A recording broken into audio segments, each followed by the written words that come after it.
16 फरवरी को दिल्ली के जंतर मंतर पर एक मैसिव प्रोटेस्ट कॉल किया गया है लेटरल एंट्री के खिलाफ, जो सीधे ज्वाइंट सेक्रेटरी की भर्ती हो रही है।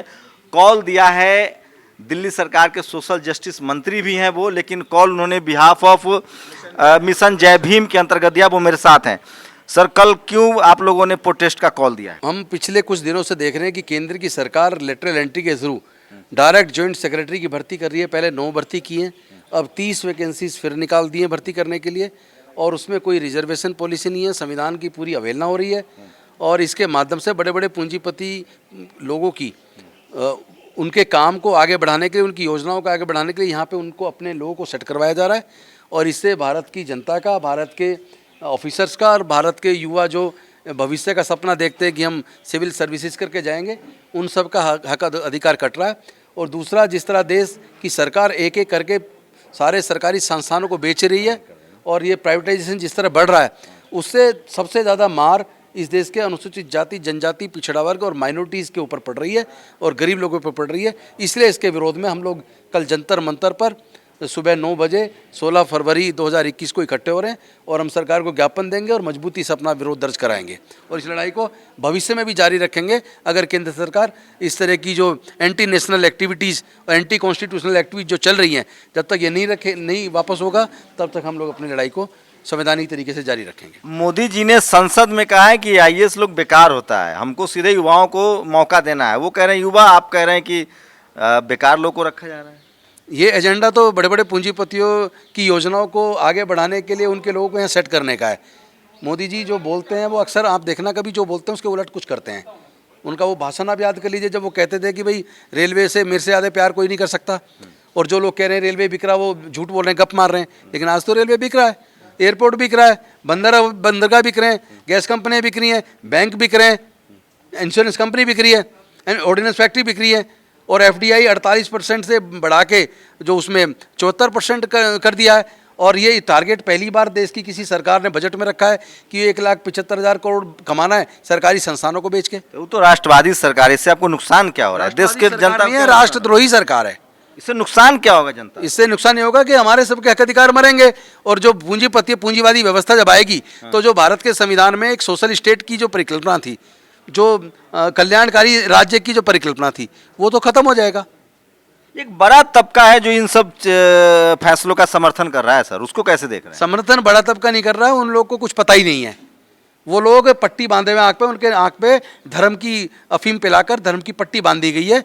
आपका भले ये भीम आपके संगठन ने कॉल दिया है, लेकिन आप सोशल जस्टिस मंत्री भी हैं। संगठन तो वो सुभाष आर्य जी राष्ट्रीय अध्यक्ष हैं, और मैं आ रहा हूँ, वो महासचिव हैं। मैं सोशल एक सहयोगी हूँ सिर्फ। जय भीम एक संगठन ने कॉल दिया है, लेकिन आप इसमें इनिशिएट भी कर रहे हैं। आप सोशल जस्टिस मंत्री हैं।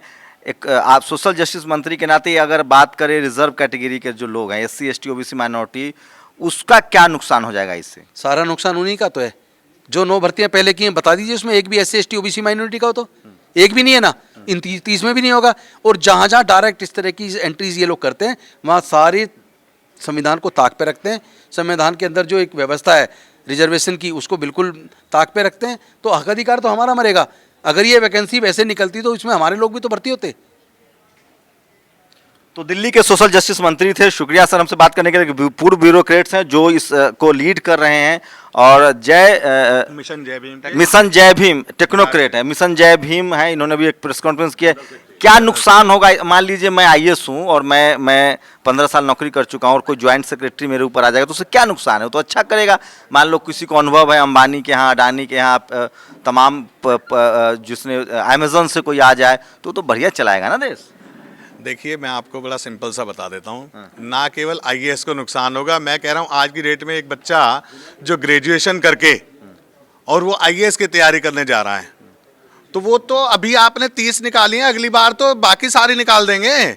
बाकी सारी एंट्री भी ऐसे होंगी, आप विरोध नहीं करेंगे तो फिर मैं तैयारी क्यों करूँगा? मैं क्यों पढ़ूंगा? फिर तो मैं हमेशा प्राइवेट में जाऊंगा और प्राइवेट से सीधा एंट्री लूंगा। अगर मेरी जान पहचान होगी तो। बढ़िया किया मोदी जी ने कि क्लास 4 एम्प्लॉय का इंटरव्यू से कोई भर्ती नहीं होगी, लेकिन ज्वाइंट सेक्रेटरी लेवल इंटरव्यू से भर्ती होगा। उन्होंने उस टाइम कहा था कि इसमें धांधलेबाजी होती है। अब क्या होगा? अब जब ज्वाइंट सेक्रेटरी लेवल पर जब एंट्री होगी तब क्या होगा? ये बड़ा सवाल है। हम लोग अभी भी इंटरव्यू के खिलाफ हैं, इंटरव्यू नहीं होना चाहिए, लेकिन अब आईएएस की भर्ती इंटरव्यू पर होगी। क्या क्या नुकसान बेसिकल आपको क्या मंशा लग रही है? सरकार अपने लोगों को लाना चाहती है? देखिए, ये तो आप समझ जाइए। एक अभी आपको मैं एक शब्द बोलता हूं, अब एक आदमी की जब प्रमोशन होती है या पोस्टिंग होती है, सेंट्रल गवर्नमेंट में स्पेसिफिकली बोल रहा हूं मैं, उसका 360 डिग्री एंगल चेक होता है कि उसकी इंटेंशन किधर है, किस टाइप का आदमी है, क्या वो किसी संस्था से हमारी पार्टी के साथ जुड़ा है या नहीं जुड़ा है, और अगर नहीं जुड़ा है तो उसकी पोस्टिंग वहां नहीं जो होगी। जितने इतने जो आईएएस लॉबी है, ये आईएएस लॉबी क्यों नहीं बोल रही है सर? ये बोलना चाहिए। मोदी ने तो संसद में आह्वान करता हूं कि केवल आईएएस लॉबी नहीं, आप दानिश से आईएएस बनने हैं, लेटेस्ट से पीसीएस से आईएएस बनने हैं, कैसे बनेंगे? उनकी तो पोस्ट ही खत्म हो गई, उनकी तो प्रमोशन ही नहीं हो सकती। कैसे होगी प्रमोशन? वो तो अब इंटरव्यू से होगी, जिसको कभी मोदी जी कहा करते थे कि इंटरव्यू में धांधलेबाजी होती है, अब सिर्फ इंटरव्यू से ही पोस्टिंग होगी।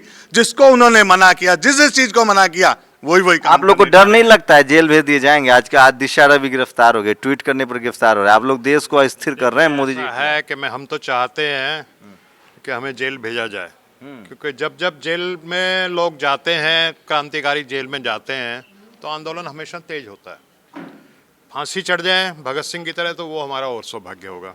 तो कल का आप लोग तो प्रोफेसर है, पढ़ाई लिखाई छोड़ के ये सब कर रहे हैं, कॉलेज बंद होने का फायदा उठा रहे हैं। नहीं, ये सबसे बड़ा सवाल क्या है शंभू जी, सिविल सर्विसेज का कंसेप्ट एक इंग्लिश जो अंग्रेज आए थे और परीक्षा के माध्यम से लोगों की जो मेरिट टेस्ट करके वो देते थे, और संविधान के तहत उसमें आरक्षण दिया गया जिससे प्रतिनिधित्व हो दलित, पिछड़े और अल्पसंख्यक आदिवासियों का। ये सारे कंसेप्ट को उलट करके पूंजीवादी और मनुवादी गठबंधन गठजोड़ बना है, जिसमें सिर्फ दो कॉरपोरेट अडानी और अंबानी जो इनके चाहते हैं वो इसका लाभ उठा रहे हैं, और पूरी व्यवस्था को एक तरह से छिन्न भिन्न कर दी जा रही है। और इस पर सिर्फ नुकसान जो आरक्षित वर्ग है उनका नहीं है, पूरे देश के इस संस्थागत ढांचे को गिराने का नुकसान सभी युवाओं को होगा। और आज जो मुखर्जी नगर में बैठे सिविल सर्विसेज की तैयारी कर रहे हैं, उनको मैं संदेश देना चाहूँगा आपके माध्यम से कि आप भी सड़कों पे आए हमारे साथ। नहीं आएंगे तो आपका रोजगार तो खत्म हो चुका है। रोजगार आप लोग रिटायर होके राजनीति कर रहे हैं? नहीं, हम लोग राजनीति नहीं कर रहे हैं। हम मिशन जय भीम के माध्यम से समाज में जो कुरीतियां हैं, समाज में जो असमानता है, जो बाबा साहब ने प्रबुद्ध भारत का सपना देखा था, जिसके लिए किसी ने काम नहीं किया, हम तो प्रबुद्ध भारत के लिए काम कर रहे हैं।